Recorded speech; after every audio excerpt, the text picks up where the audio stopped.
ಪ್ರೀತಿಯ ವಿದ್ಯಾರ್ಥಿಗಳೇ, ನಿಮ್ಮೆಲ್ಲರಿಗೂ ನಮಸ್ಕಾರ. ವಿದ್ಯಾರ್ಥಿ ಮಿತ್ರರೇ, ನಾವು ಈ ದಿನ ಬೆಂಗಳೂರು ವಿಶ್ವವಿದ್ಯಾಲಯದ ಪ್ರಥಮ ಸೆಮಿಸ್ಟರ್ನ 3ನೇ ಗದ್ಯವಾದ ತ್ರಿವೇಣಿಯವರು ಬರೆದಿರುವ ಸಮಸ್ಯೆಯ ಮಗು ಎಂಬ ಅಧ್ಯಾಯವನ್ನು ನೋಡೋಣ. ಲೇಖನ ಆರಂಭವಾಗುವುದು ಸಂಜೆಯ ಸಮಯ. ನಿರೂಪಕರು ತಮ್ಮ ಕೆಲಸ ಮುಗಿಸಿ ಮನೆಗೆ ತೆರಳುತ್ತಿರುವಾಗ ಓರ್ವ ಪುಟ್ಟ ಬಾಲಕ ಗಾಬರಿಯಿಂದ ಬರುತ್ತಿರುತ್ತಾನೆ. ನಿರೂಪಕರನ್ನು ಕಂಡು ಕೂಡಲೇ ತನ್ನ ನಡಿಗೆಯನ್ನು ಹೆಚ್ಚಿಸುತ್ತಾನೆ. ನಿರೂಪಕರು ಹುಡುಗನನ್ನು ತಕ್ಷಣ ಹಿಡಿದು ನಿಲ್ಲಿಸುತ್ತಾರೆ. ಆಗ ಹುಡುಗ ಸಣ್ಣನೆ ಚೀರಲು ಆರಂಭಿಸುತ್ತಾನೆ.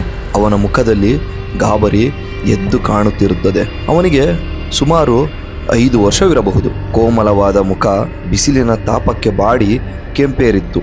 ಗುಂಗುರು ಕೂದಲು ದಟ್ಟವಾಗಿ ಅವನ ಕಣ್ಣುಗಳ ಮೇಲೆ ಕವಿದು ರಸ್ತೆ ಕಾಣದಂತೆ ಮೂಡಿತ್ತು. ಹುಡುಗ ಆಗಾಗ್ಗೆ ತನ್ನ ಕೈಗಳಿಂದ ಕೂದಲಿನ ಹೊರೆಯನ್ನು ಹಿಂದಕ್ಕೆ ತಳ್ಳುತ್ತಿದ್ದ. ನಿರೂಪಕರು, ನೀನು ಯಾರು ಮಗು ಎಂದು ಕೇಳುತ್ತಾರೆ. ಹುಡುಗ ನಿರೂಪಕರಿಂದ ತಪ್ಪಿಸಿಕೊಂಡು ಹೋಗಲು ಪ್ರಯತ್ನಿಸುತ್ತಾನೆ. ಆದರೆ ನಿರೂಪಕರು ಬಿಡದೆ, ನೀನು ಯಾರು ಹೇಳ್ತೀಯೋ ಇಲ್ಲ ಪೊಲೀಸ್ನವ್ರಿಗೆ ಹಿಡ್ಕೊಡ್ಬೇಕು ಎಂದು ಗಟ್ಟಿ ಧ್ವನಿಯಲ್ಲಿ ಗದರಿಸುತ್ತಾರೆ. ಹುಡುಗ ನಿಧಾನವಾಗಿ, ನನ್ನ ಹೆಸರು ನಾಗೇಂದ್ರ ಎಂದು ಹೇಳುತ್ತಾನೆ. ನಿರೂಪಕರು ಕರುಣೆಯಿಂದ, ಮನೆ ದಾರಿ ತಪ್ಪಿ ಹೋಗಿದೆಯಾ ಎಂದು ಕೇಳುತ್ತಾರೆ. ಹುಡುಗ ಮಾತನಾಡುವುದೇ ಇಲ್ಲ. ಆಗ ನಿರೂಪಕರು, ಯಾಕೆ ಮಾತನಾಡುತ್ತಾ ಇಲ್ಲ? ದಾರಿ ಗೊತ್ತಿಲ್ಲದಿದ್ದರೆ ನಾನು ಕರ್ಕೊಂಡು ಹೋಗ್ತೀನಿ. ನಿಮ್ ತಂದೆ ಹೆಸರೇನು ಎಂದು ಕೇಳುತ್ತಾರೆ. ಹುಡುಗ ಮತ್ತಷ್ಟು ದನಿ ತಗ್ಗಿಸಿ, ನನಗೆ ಮನೆ ದಾರಿ ಗೊತ್ತಿದೆ ಎನ್ನುತ್ತಾನೆ. ಆಗ ನಿರೂಪಕರು ಹುಡುಗನ ಕೈಯನ್ನು ಗಟ್ಟಿಯಾಗಿ ಹಿಡಿದೆಳೆದು, ಹಾಗಾದರೆ ಮನೆ ತೋರಿಸು, ನಡಿ, ನಿನ್ನ ಮನೆಗೆ ಬಿಡುತ್ತೇನೆ ಎನ್ನುತ್ತಾರೆ. ಆ ಹುಡುಗ ಅಸಮಾಧಾನದಿಂದ ಉಗುಳನ್ನು ನುಂಗಿ ಸುಮ್ಮನೆ ನಿಲ್ಲುತ್ತಾನೆ. ನಿನಗೆ ಮನೆಗೆ ಹೋಗಲು ಇಷ್ಟವಿಲ್ವೇನು ಎಂದಾಗ ಹುಡುಗ ನಿಧಾನವಾಗಿ, ಇಲ್ಲ.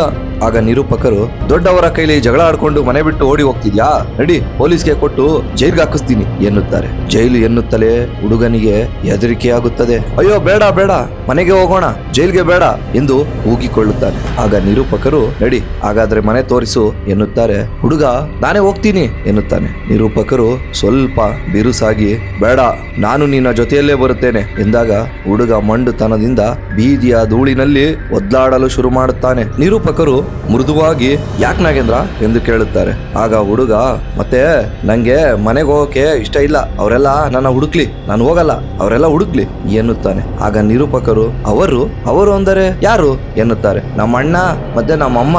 ಅಣ್ಣ ಅಂದರೆ ಇಲ್ಲಿ ತಂದೆ ಎಂದರ್ಥ. ನಿಮ್ಮ ಅಣ್ಣ ನಿಮ್ಮಮ್ಮ ನಿನ್ನ ಹುಡುಕ್ತಿದ್ದಾರೆಯೇ? ಅವರೆಲ್ಲ ನನ್ನ ಹುಡುಕ್ಲಿ ಅಂತಾನೆ ನಾನ್ ಮನೆ ಬಿಟ್ಟು ಓಡಿ ಹೋಗ್ತಾ ಇರೋದು ಎನ್ನುತ್ತಾನೆ.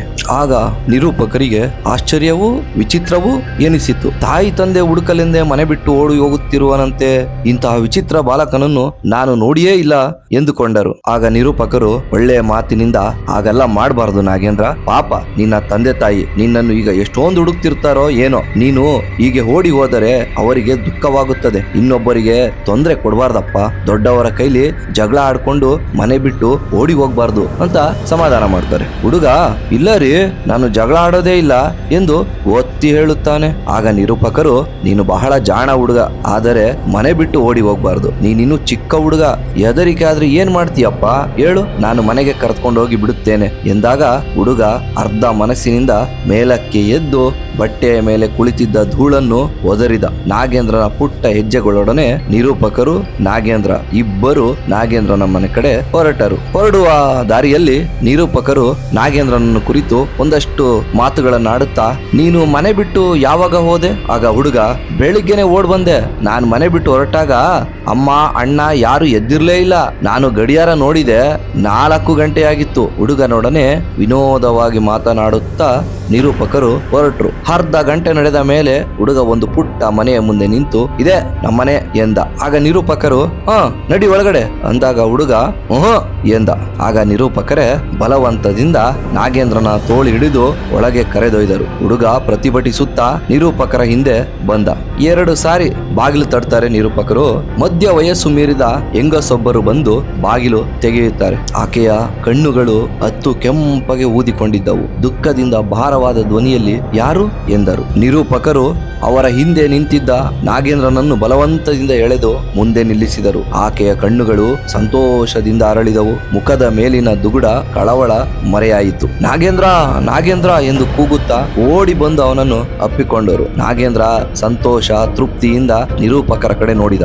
ನಾಗೇಂದ್ರನನ್ನು ಮುದ್ದಾಡಿ ಸ್ವಲ್ಪ ಉದ್ವೇಗ ಇಳಿದ ನಂತರ ಆಕೆ ನಿರೂಪಕರ ಕಡೆ ತಿರುಗಿ ಕೃತಜ್ಞತೆಯಿಂದ ನೋಡಿ, ಬೆಳಗಿನಿಂದ ಇವನ ಸುಳಿವೇ ಇಲ್ಲ. ಇವರು ಹುಡುಕುವುದಕ್ಕೆ ಹೋಗಿದ್ದಾರೆ, ಇನ್ನೂ ಬಂದಿಲ್ಲ. ಇವತ್ತು ಒಲೆ ಹೊತ್ತಿಸಲು ಸಹ ಮನಸ್ಸಾಗಲಿಲ್ಲ. ಬೆಳಗಿನಿಂದ ನನಗೆ ಮಂಕು ಕವಿದಿತ್ತು. ನಿಮಗೆಷ್ಟೇ ವಂದನೆ ಅರ್ಪಿಸಿದರೂ ಕಡಿಮೆ. ಈ ಸಲವೂ ಸೇರಿ 3 ಬಾರಿ ಮನೆ ಬಿಟ್ಟು ಓಡಿ ಹೋಗಿದ್ದ. ಎಲ್ಲ ಹುಡುಗರಂತೆ ಇವನೂ ಇದ್ದಿದ್ದರೆ ನಮಗೆ ಯೋಚನೆ ಆಗುತ್ತಿರಲಿಲ್ಲ. ನಾಗೇಂದ್ರನಿಗೆ ಸ್ವಲ್ಪ ಹುಚ್ಚು ಎಂದರು. ನಿರೂಪಕರು ನಾಗೇಂದ್ರ ಅವರ ತಂದೆಯ ಬಳಿ ಅನುಮತಿಯನ್ನ ಪಡೆದು ತೆರಳುತ್ತಾರೆ. ಮಾರನೇ ದಿನ ಕೂಡ 5 ಗಂಟೆಗೆ ಸರಿಯಾಗಿ ನಿರೂಪಕರು ನಾಗೇಂದ್ರನನ್ನು ಭೇಟಿ ನೀಡಲು ಬರುತ್ತಾರೆ. ಬಂದ ಕೂಡಲೇ ನಾಗೇಂದ್ರನ ತಾಯಿಯಾದ ಜಾನಕಮ್ಮನವರ ಬಳಿ ಗೋಪಾಲರಾಯರು ಇದ್ದಾರೆಯೇ ಎನ್ನುತ್ತಾರೆ. ಇಲ್ಲ, ಇನ್ನೇನ್ ಬರ್ತಾರೆ, ಬನ್ನಿ ಎಂದು ಒಳಗೆ ಕೂರಿಸಿ ತನ್ನ ಮಗ ನಾಗೇಂದ್ರನನ್ನು, ಲೋ ನಾಗೇಂದ್ರ, ಯಾರು ಬಂದಿದ್ದಾರೆ ನೋಡು ಎಂದು ಕೂಗ್ತಾರೆ. ನಾಗೇಂದ್ರ ಓಡಿ ಬಂದು ನಿರೂಪಕರ ಬಳಿ ಕೂರುತ್ತಾನೆ. ಆಗ ನಿರೂಪಕರು, ಏನ್ ಮಾಡ್ತಾ ಇದೀಯ ನಾಗೇಂದ್ರ?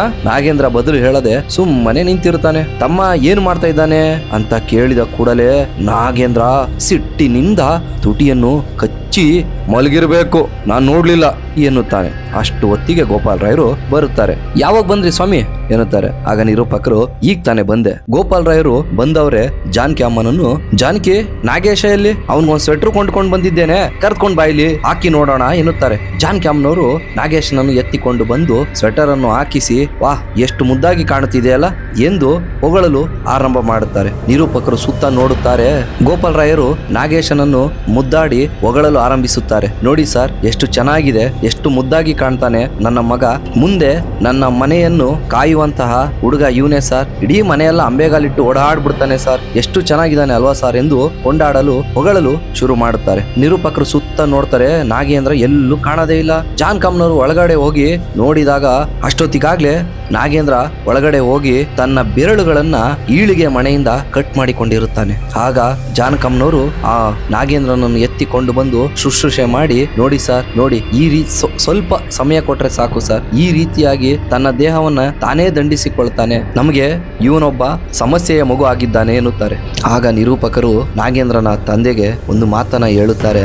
ರಾಯ್ರೆ, ನಾನೊಂದು ಮಾತು ಹೇಳ್ತೇನೆ, ತಾವು ಕೋಪಿಸ್ಕೊಳ್ಬಾರ್ದು. ನಾಗೇಂದ್ರ ಸಮಸ್ಯೆಯ ಮಗು ಅಲ್ಲ, ಆದ್ರೆ ನೀವು ಸಮಸ್ಯೆಯ ಪಿತೃಗಳು ಅಂದರೆ ನಂಬಿಕೆ ಆಗುತ್ತದೆಯೇ ಎಂದು ಕೇಳುತ್ತಾರೆ. ರಾಯರು ಆಶ್ಚರ್ಯದಿಂದ, ಹಾಗಂದ್ರೆ ಸ್ವಾಮಿ, ಸ್ವಲ್ಪ ಬಿಡಿಸಿ ಹೇಳಿ ಎನ್ನುತ್ತಾರೆ. ಆಗ ನಿರೂಪಕರು ವಿವರಿಸ್ತಾರೆ. ನಿಮಗೆ ಮದುವೆಯಾದ ಬಹಳ ವರ್ಷಗಳವರೆಗೆ ಮಕ್ಕಳಾಗಿರ್ಲಿಲ್ಲ. ನಿಮ್ಮ ಹೃದಯದಲ್ಲಿ ತುಂಬಿದ ಪ್ರೀತಿ ಮಮತೆ ತುಂಬಿದಂತೆಯೇ ಇತ್ತು. ಮಕ್ಕಳಿಗಾಗಿ ಅನೇಕ ವರ್ಷಗಳು ಹಂಬಲಿಸಿದ ನಂತರ ನಾಗೇಂದ್ರ ಜನ್ಮ ತಾಳಿದ. ನಿಮ್ಮ ಹೃದಯದಲ್ಲಿ ಅಡಕವಾಗಿದ್ದ ಪ್ರೀತಿ ಮಮತೆ ಪುತ್ರ ಸ್ನೇಹ ಪ್ರಕಟವಾದವು. ತುಂಬಿದ ಕೆರೆ ಕಟ್ಟೆ ನೋಡಿದಾಗ ನೀರು ಬಹಳ ರಭಸದಿಂದ ಹರಿಯುವಂತೆ ಪ್ರೀತಿಸಿದ ವಸ್ತು ಸಿಕ್ಕಿದ ನಂತರ ಅವನನ್ನು ನಿಮ್ಮ ಪ್ರೀತಿಯಲ್ಲಿ ತೇಲಿಸಿದಿರಿ. ನಾಗೇಂದ್ರನನ್ನು ವಿಶೇಷವಾಗಿ ಮುದ್ದಿಸಿದಿರಿ. ಅವನನ್ನು ನೀವು 4 ಮಕ್ಕಳಂತೆ ಸಾಕಲಿಲ್ಲ, ಆದುದರಿಂದ ಇತರ ಹುಡುಗರಂತೆ ಆಗಲಿಲ್ಲ. ತಾಯಿ ತಂದೆಯ ಅತಿ ಮುದ್ದಿನಿಂದ ಅವನಿಗೆ ತಾನು ಎಲ್ಲರಿಗಿಂತ ಮೇಲೆಂಬ ಭಾವನೆ ಬಂದಿತ್ತು. ನಾಗೇಂದ್ರ ಮನೆಗೊಬ್ಬ ಪುಟ್ಟ ಸರ್ವಾಧಿಕಾರಿಯಾದ. ನಾಗೇಂದ್ರ 5 ವರ್ಷ ಪ್ರತಿಸ್ಪರ್ಧಿ ಇಲ್ಲದೆ ತಾಯಿ ತಂದೆಯರ ಕಣ್ಮಣಿಯಾಗಿದ್ದ. ಆ ನಂತರ ನಾಗೇಶ ನಿಮ್ಮ ಜೀವನದಲ್ಲಿ ಪ್ರವೇಶ ಮಾಡಿದ.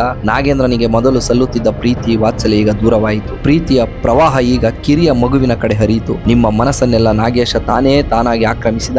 ನಾಗೇಂದ್ರನಿಗೆ ಇದರಿಂದ ವೇದನೆಯಾಯಿತು. ತನ್ನ ತಾಯಿ ತಂದೆ ತನ್ನ ವಿಷಯದಲ್ಲಿ ಉದಾಸೀನ ಭಾವನೆ ತಳೆದಿದ್ದಾರೆ. ಮೊದಲಿನ ಏಕಾಗ್ರತೆ ಅವರಲ್ಲಿಲ್ಲ. ತನಗೆ ಬೇಕಾಗಿದ್ದ ಪ್ರೀತಿ ನಾಗೇಶ ಅಪಹರಿಸಿದ್ದಾನೆ ಎಂಬ ವಿಷಯ ಅವನ ಮನಸ್ಸನ್ನು ಚುಚ್ಚಿತು. ಮೊದಲು ನಾಗೇಂದ್ರನನ್ನು ಅತಿ ಪ್ರೀತಿಸಿ ಅನಂತರ ಅನಾಥರ ತೋರಲಾರಂಭಿಸಿದಿರಿ. ನಾಗೇಶ ತನ್ನ ತಮ್ಮ ಎಂದು ಸೋದರ ವಾತ್ಸಲ್ಯ ತೋರುವುದರ ಬದಲು ಅವನು ತನ್ನ ಪ್ರತಿಸ್ಪರ್ಧಿ ಎಂದು ಶತ್ರುತ್ವ ತೋರಲಾರಂಭಿಸಿದ. ನೀವು ನಾಗೇಶನ ಸಮೀಪದಲ್ಲಿಲ್ಲವೆಂದು ತಿಳಿದು ಬಂದಾಗ ಅವನನ್ನು ದಂಡಿಸಿ ಸ್ವಲ್ಪ ತೃಪ್ತನಾಗುತ್ತಿದ್ದ. ಮತ್ಸರ ಅವನನ್ನು ಆ ಕಾರ್ಯಗಳಿಗೆ ಪ್ರೇರೇಪಿಸಿತು ಎಂದರು. ಇದರ ಜೊತೆಯಲ್ಲಿ ನೀವು ನಾಗೇಂದ್ರನಿಗೆ ಹುಚ್ಚು ಎಂದು ತಿಳಿದಿರಿ. ಇದರಿಂದ ನಾಗೇಂದ್ರನ ಸ್ಥಿತಿ ಮತ್ತಷ್ಟು ಶೋಚನೀಯವಾಯಿತು. ನಾಗೇಶನಿಗೆ ನಿಮ್ಮ ಮನಸ್ಸನ್ನು ತನ್ನ ಕಡೆ ಸೆಳೆದುಕೊಳ್ಳಲು ಬಡಪಾಯಿ ತನ್ನ ದೇಹವನ್ನೇ ದಂಡಿಸಿಕೊಳ್ಳಲಾರಂಭಿಸಿದ. ನೀವಿಬ್ಬರು ಕಿರಿಯ ಮಗುವಿನ ಆಟ ಪಾಠಗಳಲ್ಲಿ ತನ್ಮಯರಾಗಿದ್ದಾಗ ತನ್ನ ದೇಹ ದಂಡಿಸಿಕೊಂಡು ನಿಮ್ಮ ಗಮನವನ್ನು ತನ್ನ ಕಡೆ ತಿರುಗಿಸಿಕೊಳ್ಳಲು ಪ್ರಯತ್ನಿಸಿದ. ನಿನ್ನೆ ದಿನ ಅವನು ಮನೆಯಿಂದ ಓಡಿ ಬಂದಿದ್ದಾಗ ನಾನು ಮನೆಗೆ ನಡಿ ಎನ್ನಲು ಅಣ್ಣ ಹುಡುಕಲೆಂದೇ ಮನೆಯಿಂದ ಓಡಿ ಬಂದಿದ್ದೇನೆ ಎಂದು ತಿಳಿಸಿದ.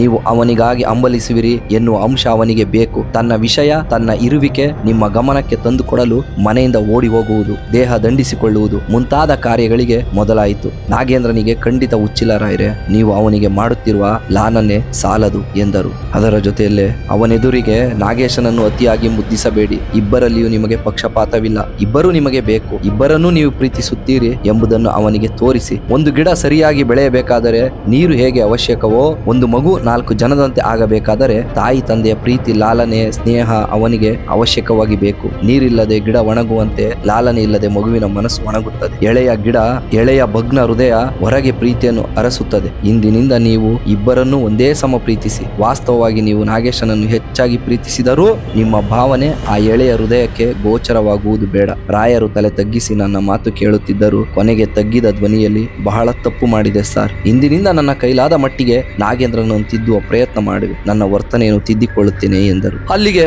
ನಿರೂಪಕರು, ನಾನಿನ್ನು ಬರ್ತೇನೆ ರಾಯರೇ. ನಾಗೇಂದ್ರ, ನಿನ್ನ ಬೆರಳು ಹೇಗಿದೆ? ನಾನು ಹೋಗಿ ಬರಲಾ? ಇನ್ನಾವಾಗಲಾದರೂ ಬರುತ್ತೇನೆ, ನಮಸ್ಕಾರ ಎನ್ನುತ್ತಾ ಹೊರ ನಡೆದರು. ಹೀಗೆ 2 ತಿಂಗಳುಗಳು ಕಳೆದವು. ಯಾಕೋ ನಿರೂಪಕರಿಗೆ ಗೋಪಾಲ್ ರಾಯರ ಮನೆಗೆ ಹೋಗಲು ಆಗಲೇ ಇಲ್ಲ.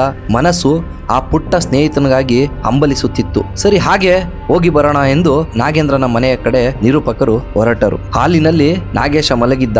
ನಾಗೇಂದ್ರ ಅವನ ಪಕ್ಕದಲ್ಲಿ ಕುಳಿತು ಬಣ್ಣದ ಬಲೂನನ್ನು ಊದಿ ತಮ್ಮನ ಮುಂದೆ ಹಿಡಿಯುತ್ತಿದ್ದ. ನಾಗೇಶ ರಂಗು ರಂಗಿನ ಬೆಲೂನು ಹಿಡಿಯಲು ಕೈಚಾಚಿ ವಿಫಲನಾಗುತ್ತಿದ್ದ. ಬಲೂನು ದೂರ ಚಿಮ್ಮಿದಾಗ ನಾಗೇಶ ಸಂತೋಷದಿಂದ ಕೇಕೆ ಹಾಕುತ್ತಿದ್ದ. ತಮ್ಮನ ಸಂತೋಷವನ್ನು ನೋಡಿ ನಾಗೇಂದ್ರ ತೃಪ್ತಿಯಿಂದ ನಗುತ್ತಿದ್ದ. ಏನೋ ನಾಗೇಂದ್ರ, ನಾನು ಯಾರು ನೆನ್ಪಿದ್ಯಾ ಎಂದರು ನಿರೂಪಕರು. ಅಣ್ಣ ತಮ್ಮ ಇಬ್ಬರು ಬಹಳ ಕೆಲಸದಲ್ಲಿರುವ ಹಾಗಿದೆ ಎಂದರು. ನಾಗೇಂದ್ರ ನಾಚಿಕೆಯಿಂದ ನಕ್ಕು ಎದ್ದು ಓಡಿ ಬಂದು ನನ್ನ ಕೈ ಹಿಡಿದು, ಮಾವ ನಾಗೇಶ ಈಗ ಕುಳಿತುಕೊಳ್ಳೋಕೆ ಪ್ರಯತ್ನಿಸುತ್ತಿದ್ದಾನೆ. ಯಾವಾಗ್ಲೂ ಅವನ ಜೊತೆ ನಾನು ಆಡ್ಬೇಕು, ನಾನು ಆಡದಿದ್ರೆ ಅಳುತ್ತಾನೆ ಎಂದ. ಅಣ್ಣ ಎಲ್ಲಿ? ಒಳಗಿದ್ದಾರೆ. ಅಣ್ಣ, ಮಾವ ಬಂದಿದ್ದಾರೆ ನೋಡ್ಬಾ. ನಾಗೇಂದ್ರ ಉತ್ಸಾಹದಿಂದ ಕೂಗಿದ. ಗೋಪಾಲ ರಾಯರು ಒಳಗಿನಿಂದ ಬಂದು ನನ್ನನ್ನು ಸ್ವಾಗತಿಸಿದರು. ಮಾತಿಗೆ ಮೀರಿದ ಕೃತಜ್ಞತೆ ಅವರ ನೋಟದಲ್ಲಿತ್ತು. ವಿದ್ಯಾರ್ಥಿಗಳೇ, ಬಿಕಾಂನ ಬೆಂಗಳೂರು ವಿಶ್ವವಿದ್ಯಾಲಯದ ಬಿಕಾಂನ 3ನೇ ಲೇಖನ ಇಲ್ಲಿಗೆ ಮುಗಿಯಿತು. ದಯಮಾಡಿ ಎಲ್ಲರೂ ನಮ್ಮ ಚಾನಲ್ ಅನ್ನ ಸಬ್ಸ್ಕ್ರೈಬ್ ಮಾಡಿ. ಧನ್ಯವಾದಗಳು.